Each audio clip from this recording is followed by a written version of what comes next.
The first part of the test in Bahrain is now behind us. Let's take a look together at how these tests went and what they might reveal about the 2026 Formula One season. Let's start with Mercedes, who finished the test with the fastest lap time. On the second day, with Antonelli on track, they suffered an engine issue in the morning session, which prevented them from running and forced an engine change. We saw George Russell and most other teams focusing more on race simulations during their runs on the third day. Apart from the Mercedes drivers, no one else managed to dip below the 1 minute 33-second mark during the 3-day test. While the teams and the engine's overall durability looks promising, ongoing discussions regarding the engine's compression ratio seem likely to shape how they approach the first race.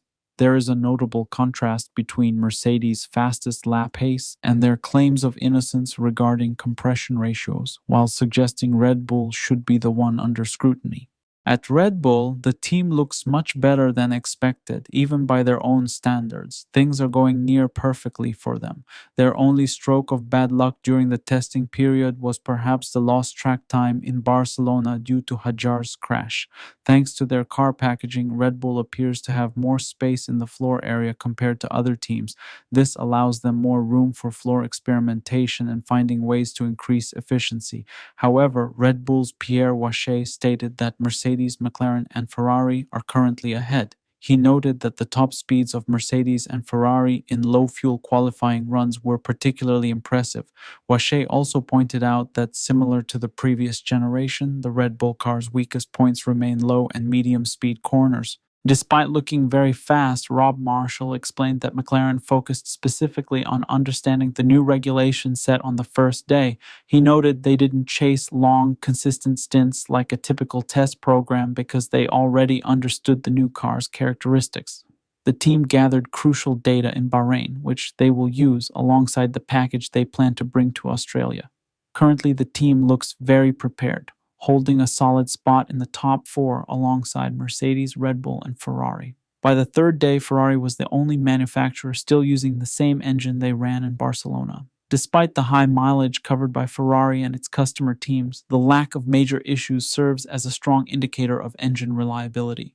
On the third day, the car appeared more balanced for Lewis Hamilton compared to the first day. With 10 minutes left in the session, Hamilton remained on track. According to Vassar, this was a deliberate test aimed at monitoring fuel consumption.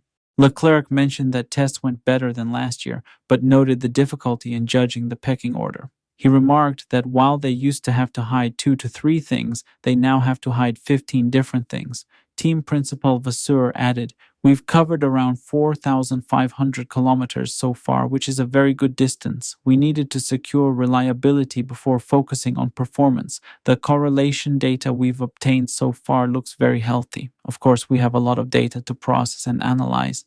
After the teams with smooth runs, let's look at those struggling. Aston Martin tops this list. After a problematic first 2 days, they pushed the engine more on the third day, reaching 12,000 RPM without encountering any issues. The team wants to progress step by step to ensure engine reliability. However, rumors suggest they are facing problems with their own gearbox and car weight. They aren't sure if they can resolve these issues by Australia and anticipate a difficult first 3 to 4 races. Alonso, like Verstappen, expressed frustration with the new regulation cars during the media panel, stating, "The driver's role inside the car is dying. This isn't an unfair statement. This season, we see drivers working with battery engineers in addition to race engineers. A driver's tactical capacity and skills are becoming more prominent than their raw driving ability. The grid's new team, Cadillac, is facing a similar fate, though for them it's just part of the process." Bottas noted the team is in a problem-solving phase and emphasized that the issues they are experiencing are normal. Their efforts to increase floor efficiency are noticeable details when looking closely at the car. Haas had a successful test period. They completed many laps with the reliable Ferrari engine, and Esteban Ocon was full of praise for the power unit. They experienced no major problems. On Alpine's side, despite Colapinto stopping on track on the first day, the team met their objectives for Bahrain. They focused on long stints and race pace. It's fair to say Alpine was stingy with their engine modes and top speeds. The paddock suspects they have more in reserve. Racing Bulls are covered significant mileage for the Red Bull Ford engine.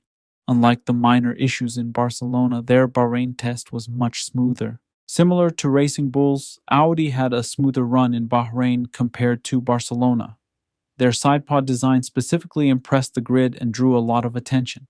Despite missing the Barcelona test and rumors of weight issues, Williams had a flawless test in Bahrain and covered important mileage. We have concluded the first leg of the Bahrain test, the second preseason testing event of the first season. While it's hard to make definitive comments on performance, the Big Four seem to have maintained their positions. We'll need to look at next week's tests for a more realistic and accurate ranking. See you in the next video.